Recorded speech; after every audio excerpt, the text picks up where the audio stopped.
Oi, nós somos do SENC e eu sou a Cássia, reumatologista. Essa do meu lado aqui é a doutora Micaela, endócrino, e aquele é o André, da Dermato, doutor André.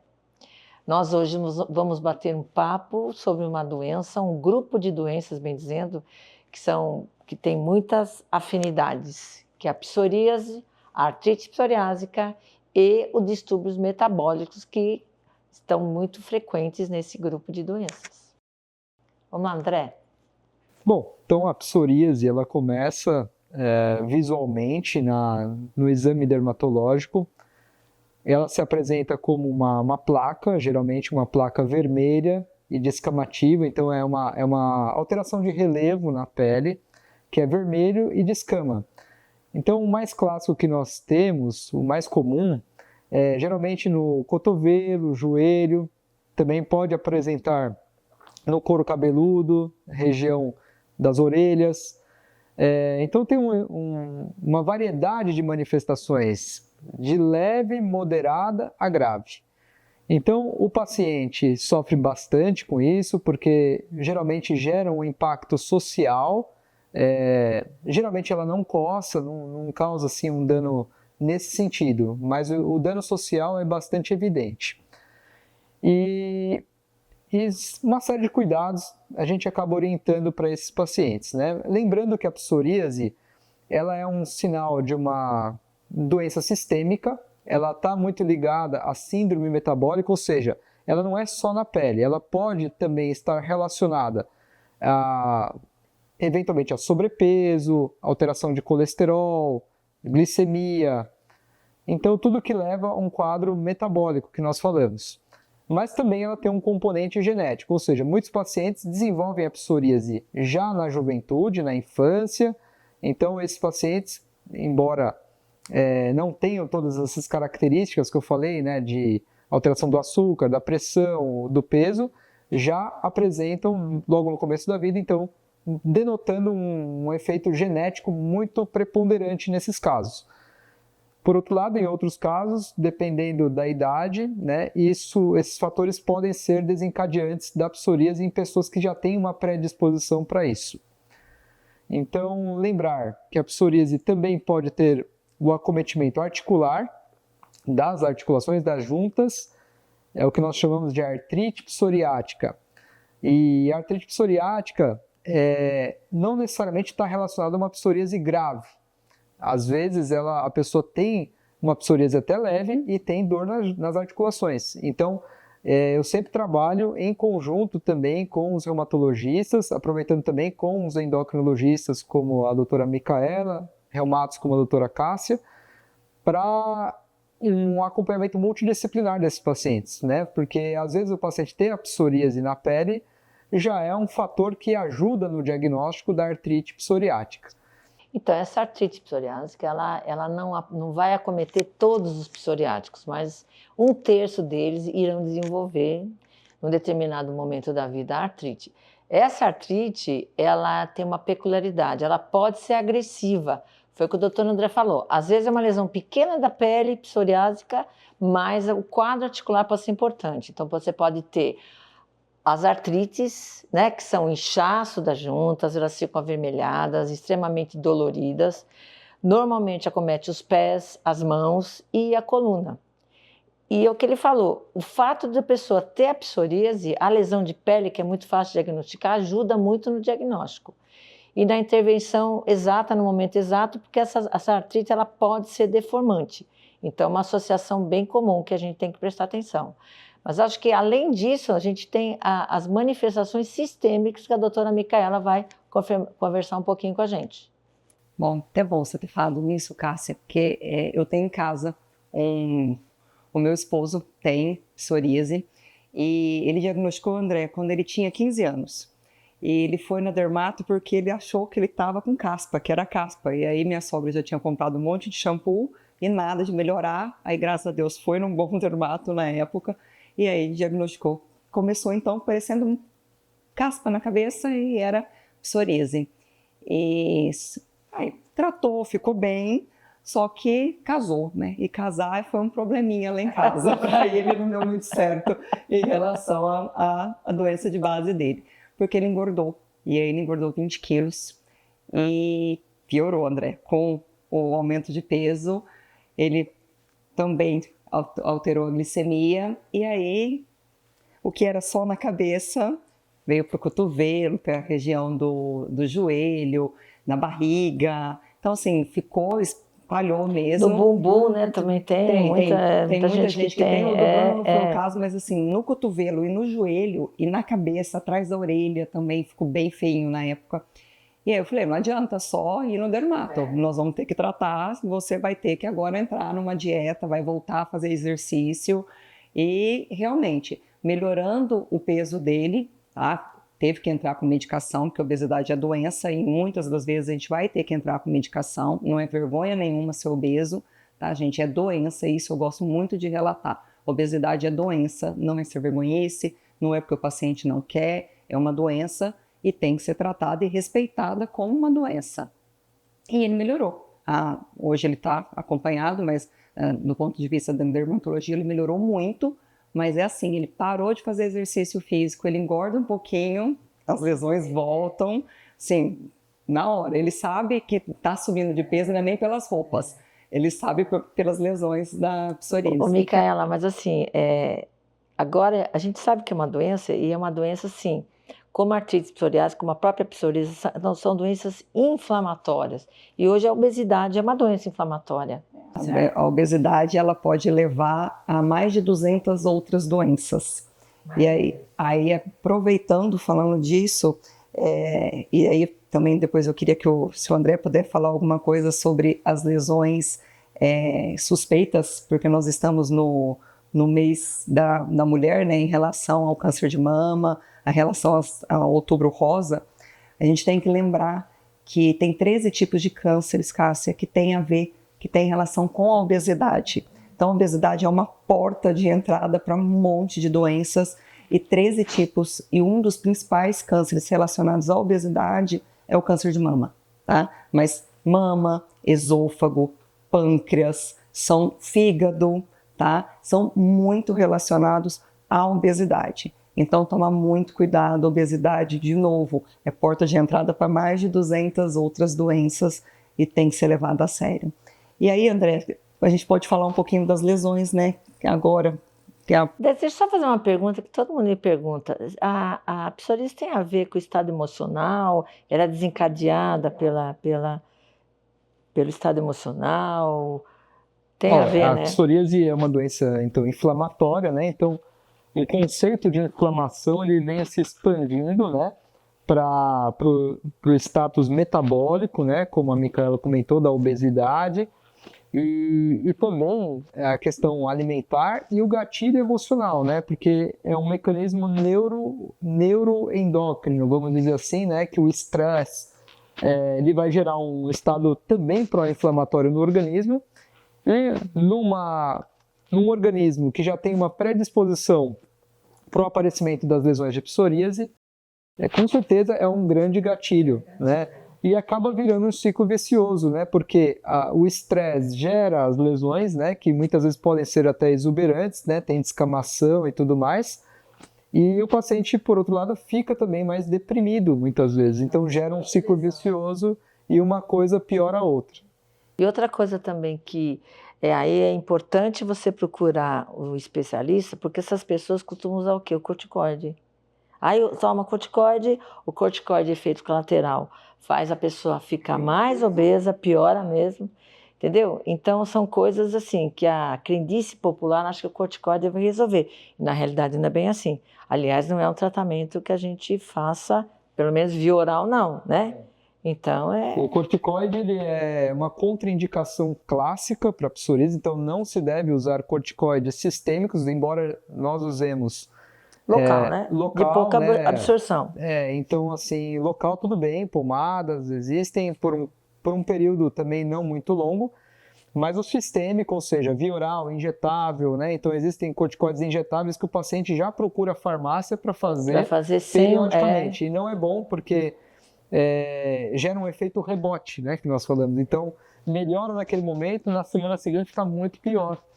E tem vários medicamentos que pioram a psoríase. Até comentando sobre isso, né, lembrar também do álcool, bebida alcoólica, a própria cerveja, né, que aumenta o ácido úrico também, que piora o estado metabólico do paciente, mas em geral o álcool e anti-inflamatórios também são contraindicados. E geralmente eles já vêm tomando isso, né, André? Geralmente eles já vêm tomando isso. Então, o paciente que tem psoríase é um paciente que com certeza vai demandar um tempo maior de consulta, porque nós temos que abordar vários e vários aspectos da vida do paciente. Então tem que fazer uma revisão de toda a vida que o paciente leva no dia a dia dele. E André, tem alguma faixa etária? Eu que tenho criança em casa também e tem a componente genético, tem alguma faixa etária que começa a cometer mais, que é maior predomínio? A psoríase ela tem que se fala um pico bimodal, né? Geralmente mais na adolescência e em torno dos 40, 50 anos, até os 60, 40, 60 anos é um período que pode aparecer as lesões de psoríase. Então são as duas faixas etárias maiores. Mas assim, eu já vi muita psoríase em crianças pequenas também, mas não é o usual, em criança muito pequena. Então, agora, em relação à artrite, né? Ela faz um quadro assim bem característico, né? Porque assim, normalmente a psoríase vem primeiro, mas num número pequeno de casos, o quadro articular pode preceder. Então você até aposta, nossa, esse paciente vai fazer psoríase, porque ele tem um padrão bem típico, né? Comprometimento da interfalagiana distal, aquele comprometimento da unha. Todo mundo fala, micose, micose não é, aquela micose que trata, não melhora, né? Então, você já sabe que é a psoríase. E aquele quadro inflamatório que a gente até é engraçado, eu lembro que eu dava aula, quando eu falava, os meninos tiravam sarro do dedo em salsicha. Os pacientes fazem um dedo tão inflamado que parece uma salsicha, né? Então, o pessoal fala que a mostarda pode tratar o dedo. São quadros típicos da artrite psoriásica e são importantíssimos. Se você não tratar a contento com os medicamentos, que agora a gente tem muita coisa, né, para lançar mão e tal, você pode ter uma deformidade importante. Então, eu acho que é importante aí sempre, né, fazer esse tratamento conjunto. Se o cara tiver alguma queixa articular, então é importante que ele seja reavaliado. E o fato dele ter, por exemplo, o dedo em salsicha, que é a dactilite que a gente chama, o tratamento mais agressivo se impõe, porque essa é extremamente deformante, essa articulação. Ela pode entortar, né? E ficar sem a função. Então é importante. A senhora tocou num ponto muito importante mesmo, que é a confusão que se faz entre onicomicose, micose de unhas, e a psoríase ungueal, que é a psoríase das unhas.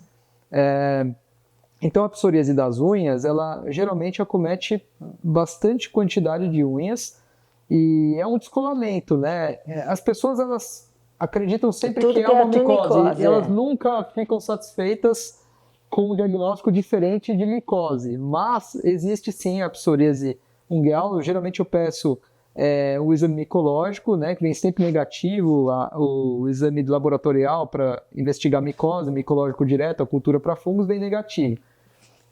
Mas ela tem uma característica, sim, né, é um descolamento meio uniforme, né, ela fica dura, a unha, você fica vê grande, né? Uma repetição do padrão do descolamento e também quando eu coloco o dermatoscópio eu consigo ver uma manchinha salmão, cor de salmão, um pouquinho além dessa área que está descolada. E parece que ela tem uma relação, né, doutora Cássia, com a artrite psoriásica. Então pode ser um diagnóstico precoce. Mas você tocou num ponto importante. Só você ter dermatoscópio e sabe usar. Então não adianta ir na farmácia e pedir para o cara lá pedir, né? Porque esses pacientes são assim, todos eles trataram anos e que não melhoraram. Porque não era para melhorar mesmo, o tratamento não é esse, né? Porque o tratamento não é micose, então exatamente, não é para micose, exatamente, E lembrar, gente, corticoide, não tomem corticoide, porque corticoide pode dar outra doença que acomete duas glândulas que a gente tem em cima, assim, do rim, que chama supraadrenal. Então, pode acometer da insuficiência da supraadrenal. O que acontece? Porque eu tomando corticoide, ela fala assim, para que eu vou trabalhar mais? Já estão me dando.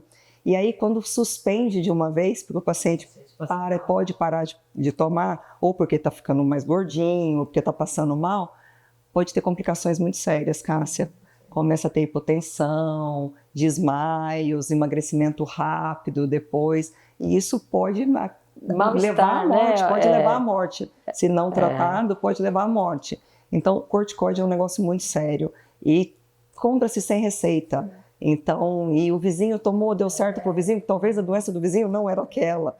E toma por muito tempo, isso pode, além de ganho de peso, pode levar à insuficiência adrenal depois, a síndrome de Cushing também, que é outra doença que por tomar corticoide demais, o paciente fica com face de lua cheia, fica com estrias, né, André, que já vai para a parte da dermato, fica com estrias enormes, de um dedo de espessura na região do abdômen principalmente, fica com o abdômen globoso, e isso por uso de medicação sem prescrição. Então tem que tomar muito cuidado. E aí toma corticoide, aumenta o diabetes, daí só vai piorar a doença de base. Que a gente produz a cortisona, né? Mas é tudo um equilíbrio muito delicado. Se você vai colocar o que você falou, você inibe a glândula, ela não precisa produzir. Só que o que acontece? Eles tiram de repente, então a glândula não tem tempo dela se recuperar. Pode e ela dar dá um mal-estar terrível, né? A cortisona, pode a falta dar de insuficiência cortisona adrenal é muito pela retirada ruim. muito brusca, ou pode dar síndrome de Cushing, que é o excesso do corticoide também. E os dois são muito ruins, os dois são muito graves. E o corticoide pode dar também uma alteração ocular muito grande, né? Então, ele tem depósito, catarata. O próprio artrite psoriásica, ele pode dar, você pode ter um quadro ocular de uveíte. Quer dizer, tudo piorando o comprometimento sistêmico, né? Imagina uma pessoa com uveíte que faz uma catarata, ela pode ficar cega, né? Só com o uso inadequado da medicação. Então, é muito importante essa orientação, esse acompanhamento, porque realmente os novos tratamentos, a psoríase é uma maravilha, né, André? Revolucionaram, né? Então a psoríase ela tem um escalonamento de tratamentos, né? Começando, né? Primeiro temos que estratificar, né, essa psoríase em leve, moderado ou grave. Psoríases mais leves a gente até consegue controlar com produtos tópicos. E isso vai demandar também bastante estratégia, viu? Não quer dizer que seja um tratamento tão simples. Vai demandar bastante estratégia, acompanhamento médico.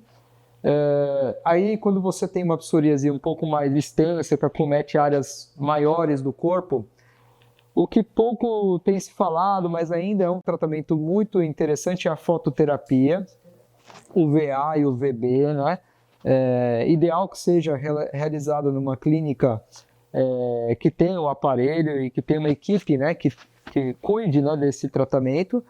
Mas, assim, em geral, eu oriento, sim, os pacientes tomarem um pouquinho mais de sol, né, sem exagero, com muito cuidado, né, para não ter queimaduras. O sol ajuda, né? O sol, ele é um potente anti-inflamatório, mas tem um limite tênue, né, entre a dose terapêutica e o excesso, né? Então, a gente que lida muito com câncer de pele sabe disso.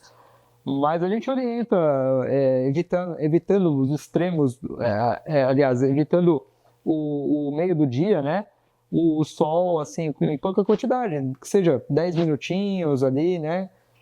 Uma pessoa um pouquinho mais morena, um pouquinho mais, isso acaba ajudando também. Outros cuidados locais importantes, tá? O paciente não se manipular. Existe um fenômeno chamado fenômeno de Koebner, né? Quando o paciente se fica escoriando, ele começa a ter novas lesões de psoríase no local da escoriação e no local de trauma. Passa a ser um estímulo, né? A primeira coisa que eu falo para o paciente é jogar a bucha no lixo. Né? Então, é tomar um banho morno e rápido, sempre. Isso é válido para quase todas as dermatoses, acho que se não todas. Um banho de 5 minutos, já economiza na água, na luz também. E banho morno e rápido, já passar um hidratante depois do banho, né? Então isso ajuda sobremaneira. Pensando então no avanço do tratamento, nós temos ainda os imunossupressores. O metotrexate é o mais barato, mais utilizado, mas também temos isso, mais fácil mais fácil até para tomar também, né? Porque a gente pode dar numa dose semanal ali, ou 2 dias da semana, então é mais simples o tratamento. E temos também a ciclosporina, que eu gosto bastante como um tratamento de salvação para um paciente que está piorando muito rápido, né? E o paciente também pode ficar eritrodérmico. O que é o paciente eritrodérmico? Totalmente vermelho, que é um estado até grave e pode demandar internação até, né? O paciente pode perder bastante líquido, né, pela pele. Então a gente entra com a ciclosporina, que ajuda bastante. E hoje nós temos os imunobiológicos, né? Os imunobiológicos também que vieram revolucionar no tratamento da psoríase, de forma que o paciente não precisa de grande quantidade de exames, tem muito menos efeitos colaterais que os imunossupressores. Eles, por vezes, têm um alto custo para o Estado ou para os planos de saúde, né? Embora o paciente consiga, né, doutora Cássia, Consegue. Existe a racionalidade, tudo existe protocolo, né? Eu acho que é o que você falou, tem outros tratamentos antes do imunobiológico. Sim. Agora, vamos supor, se o cara tiver uma artrite psoriásica, aí o imunobiológico se impõe. Mas primeiro ainda é o methotrexate. O methotrexate realmente é uma droga muito boa, inclusive para o sistema osteoarticular, né? Mas eu acho que a tendência agora, com os biosimilares, os custos dessa medicação, que era muito moderna, é ainda moderna, né? Mas está barateando, porque a concorrência é muito importante nesse campo, né? Quando surge um medicamento novo, ele vem com preço bem alto, depois a concorrência vai ajudando, né? Porque realmente, você falou, revolucionou, né? Revolucionou, principalmente aquelas lesões extensas de difícil tratamento, né? A ciclosporina você gosta, mas ela tem muito efeito colateral, né? A gente controla muito a função renal, né? A pressão arterial. É uma droga, assim, utilizada como salvadora naquele momento de crise, mas não por muito tempo. Não por muito tempo. O imunobiológico, ele é um anticorpo direcionado, por isso que ele é caro. Ele é assim, para você conseguir produzir um anticorpo direcionado contra uma estrutura do sistema imunológico, né? Então, no caso da psoríase, o L17, o L21, 22, tem os anti-TNF-alfa, são células do sistema imunológico que têm uma função no processo inflamatório. Não é tanto o número da célula, mas é a função das células que está alterada. Então, o imunobiológico ele é direcionado, é como se fosse uma flecha no alvo. Então, ele tem pouco efeito colateral. Então, ele não é metabolizado, por exemplo, o methotrexate, ele é metabolizado pelo fígado, os imunobiológicos não. Então, eles têm uma ação na determinada célula ou substância no sistema imunológico. O que é importante, que quem tem que indicar essas coisas não é o paciente, porque o paciente escutar isso, eu vou querer tomar. Não é assim. Quem indica é o médico. Você vê quanta coisa que tem que ser monitorizada numa simples psoríase, que não é simples. Então você vê não tem nada de simples na psoríase. O conjunto de perguntas que o médico faz, ele tem que classificar, se ele tem uma coisa sistêmica, entendeu? Então é muito importante. Às vezes é uma placa simples, mas é toda essa coisa que vem atrás, né? E a polêmica, André, da vitamina D para psoríase? O que você me fala dessa? Vamos lá para essa polêmica, que isso daí muito me emociona, porque altas doses de vitamina D, e tá todo mundo tomando achando que é água, né? Vitamina D, primeiro que não é vitamina, né? A gente é um hormônio. Deveriam mudar o nome, isso é uma coisa que a gente deveria mudar muito, o jeito de falar. Mas tem alguns estudos, né, André? Algumas em doenças interfaces sobre a vitamina D. Alguns estudos em doenças autoimunes, né, que a vitamina D ela exerce um papel, né, que como se fosse um controlador do sistema imunológico, né? Mas em altas doses, assim, não é um... Não, e depois ela tem uma dose que pode ser tóxica, e o cálcio vai para cima, né? O excesso de vitamina D, agora até teve um congresso recente que mudou alguns parâmetros sobre isso. O excesso de vitamina D pode dar calcificações, pode dar nefrolitise, então pode dar pedra no rim, então tem que tomar muito cuidado. Em alguns casos, depois a gente tem que entrar com um diurético para eliminar essa toxicidade, então tomar muito cuidado. Vitamina D não é vitamina para se pegar na farmácia e sair tomando, tem que tomar muito cuidado, como todos os remédios. Não é porque tem o nome vitamina que é imune, nada disso, infelizmente. E ela é importante para o funcionamento do sistema imunológico, mas, mas tem um livro, né? Acima de 30 até pouquinho mais, vai 50, 60, mas a dose tóxica é 130, né? Acima de 60, principalmente para Então, idosos, a gente já fica bem preocupado, Cássia. Imagina, 130. E aí o pessoal quer fazer o esquema Coimbra, né? Que agora está na moda, mas não é por aí, né? Aliás, a gente vive um problema com vitaminas, né? Todo mundo que passa no consultório está tomando alguma vitamina, né? Lembrar dos 4 parâmetros, eu volto sempre para o básico, os 4 parâmetros de qualidade de vida. Dormir bem, Ai, André, se ótimo. alimentar bem, fazer atividade física e controlar o estresse. Sim. Né? Então, assim, é voltar para o básico, pessoal. Então, às vezes a pessoa tá cansada, ela atribui que tem um problema bota a culpa na vitamina. Mas, na verdade, as vitaminas são até difíceis de dosar no sangue, na verdade. Sim. Não, eles gastam uma fortuna, pega cobre, zinco, não sei o que, um monte de exame. Aí é 62 exames, né? É tabela periódica de exame.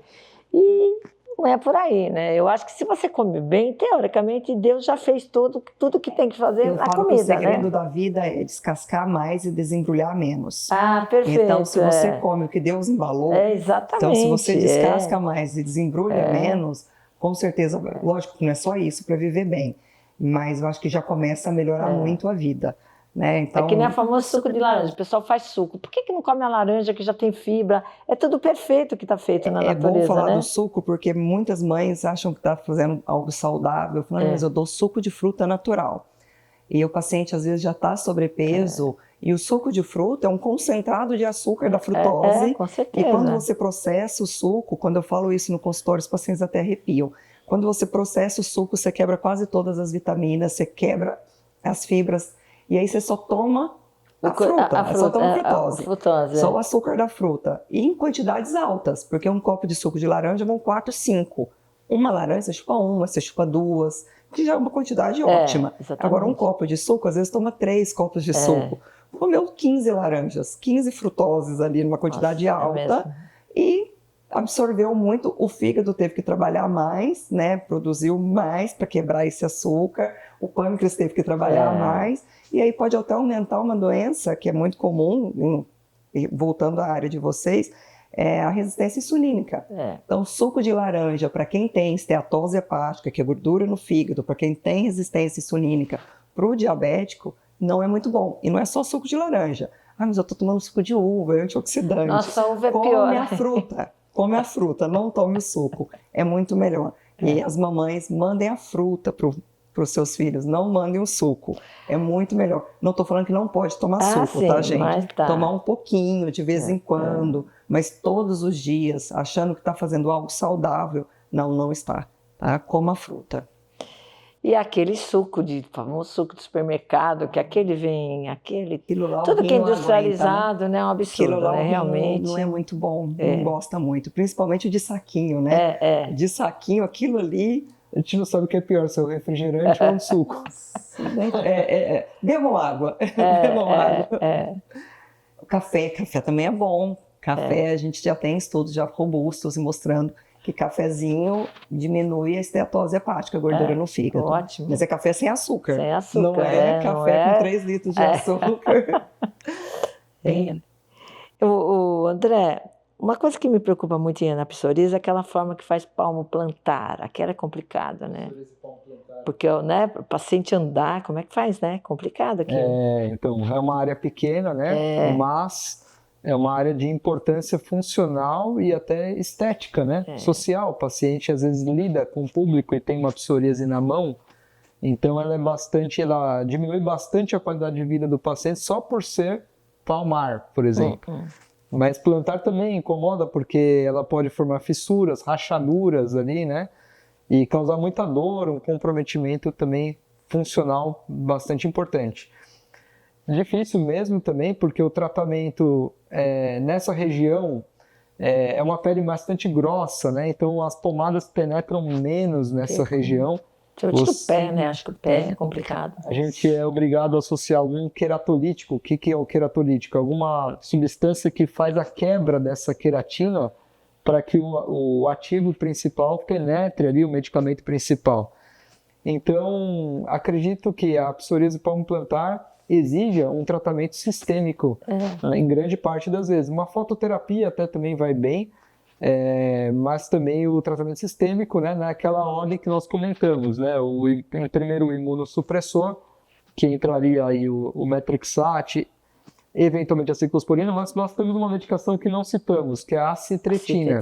A acitretina, ela está super indicada para psoríase palmoplantar. A acitretina ela é disponibilizada na farmácia de alto custo. MTX também, Metrixate, a ciclosporina também. MTX é uma medicação barata, na verdade, né? A ciclosporina também está na farmácia de alto custo.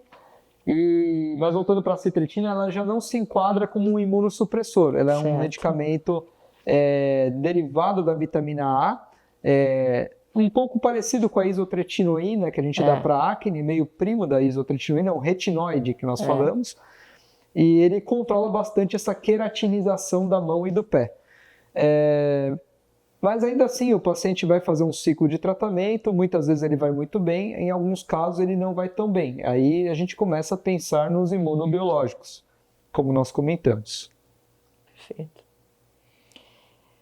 O que mais que a gente pode falar sobre esse grupo de doenças, né? E o colesterol? O colesterol, em geral, também está alto nos pacientes, geralmente, né? muito alto.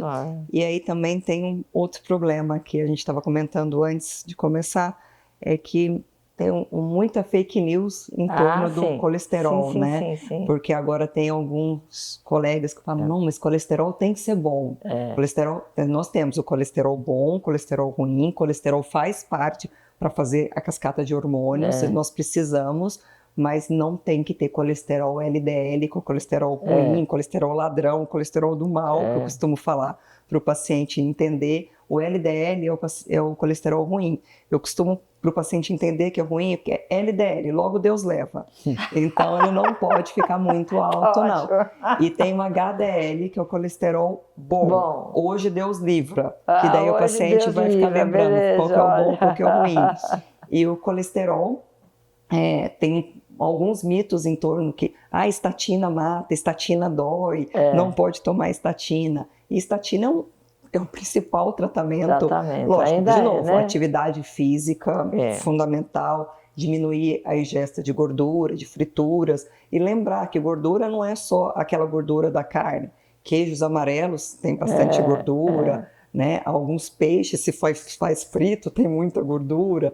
Então, tomar muito cuidado. O paciente fala, mas eu estou comendo peixe, peixe é saudável. Como você está comendo esse peixe? Aí é frito, aí já não deixa de ser tão saudável. Né? Então, frituras e gorduras tem que diminuir, e atividade física sempre, gente, para quase tudo nessa vida tem que fazer. Eu falo, respirou, tem que fazer atividade física, mas a estatina ainda Cássia, o principal tratamento.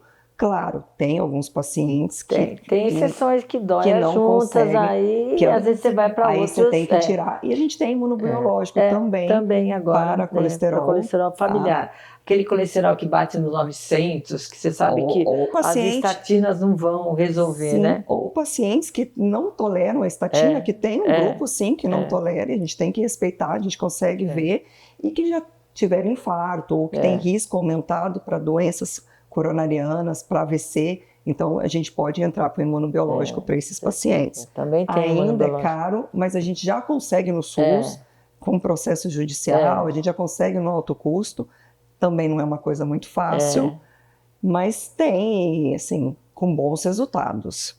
Mas volto ao que o André falou, voltar à base, atividade física, uma dieta boa, tentar dormir, adultos 6 horas por noite já é um bom. Ideal seria 8, mas 6 horas de sono de verdade, já é bom para adultos. E estresse diminuir. Eu sei que eu acho que de tudo o mais difícil é diminuir o estresse. O estresse tem vários mecanismos, né, que você pode diminuir o estresse. Dá as dicas aí, nossa, Costumam importantíssimo. fazer meditação, respirações. Eu vi um colega comentando sobre isso, achei fantástico, muito prático. Respirações profundas, inspirar e expirar. Pelo menos se você já fizer umas 5 dessa, você já diminui a sua carga de estresse. Sim. Eu, quando venho de Guarulhos para Mogi, eu vou fazendo respirações profundas no carro. E rádio desligado, tudo desligado. E só prestando atenção no trânsito mesmo.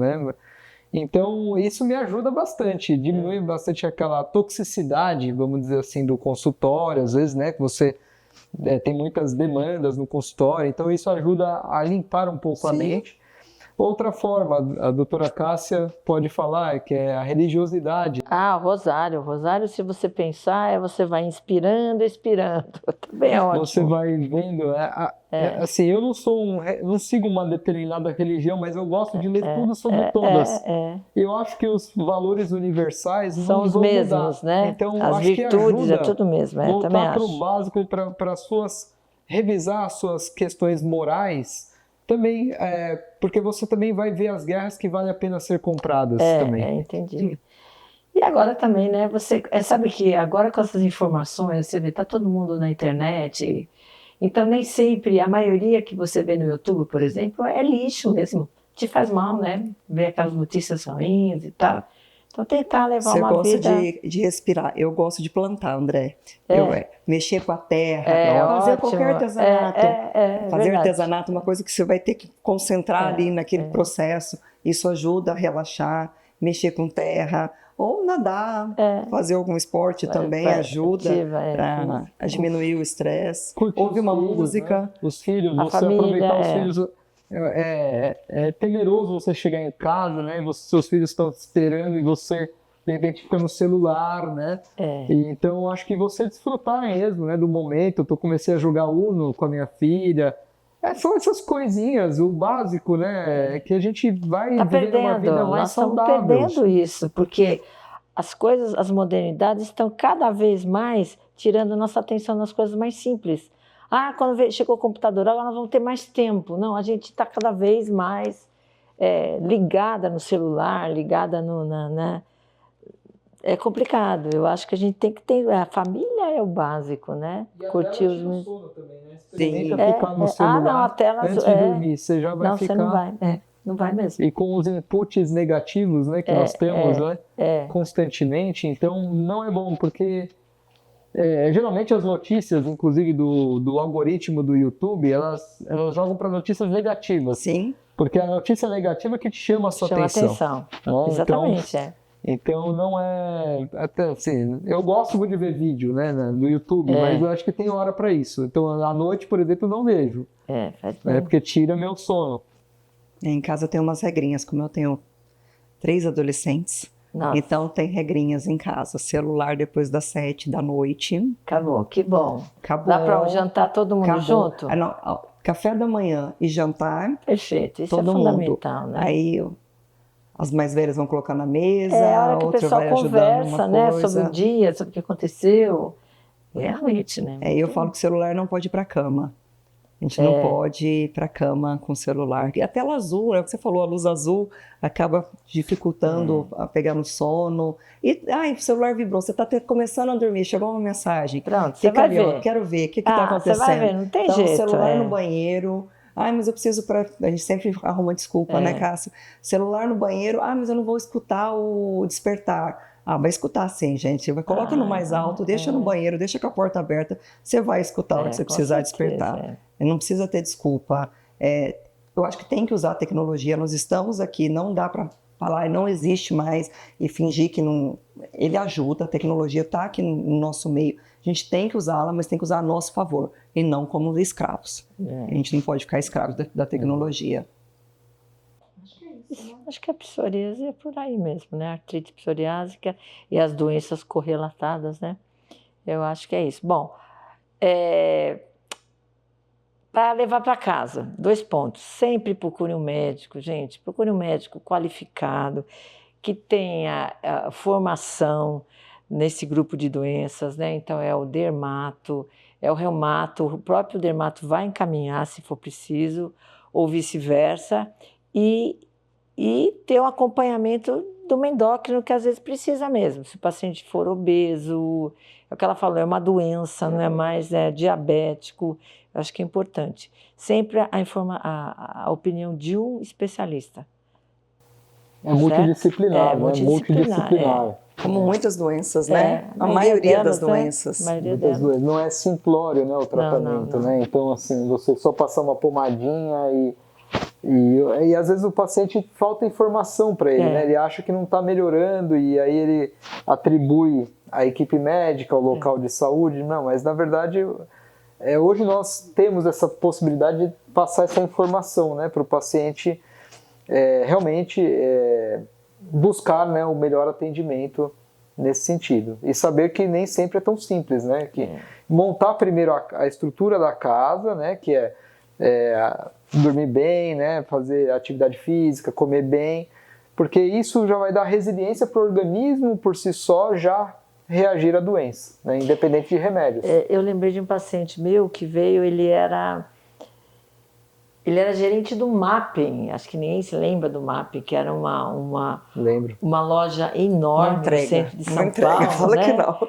E ele era gerente do MAP, ele falava, doutora, e ele sempre teve uma psoríase importante mesmo.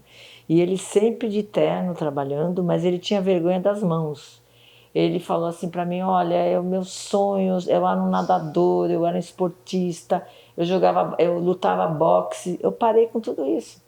E aí quando deu certo o tratamento, já faz uns belos anos, ele voltou a frequentar a natação, a piscina pública, porque infelizmente as pessoas pensam que a psoríase ela é contagiosa. E não é, né? A gente sabe que não é, mas o povo não sabe mesmo. Então ele era muito discriminado. Então assim, a vida dele é outra coisa agora. E ele voltou a fazer atividade física, ele emagreceu, porque ele já estava um pouquinho fora do peso, só com o tratamento correto. A gente fica muito feliz com esses resultados. Sim. A gente sabe que realmente funciona. Ele saiu do ciclo vicioso. Né? Saiu do ciclo vicioso. Muito legal. Vale a pena. Ok?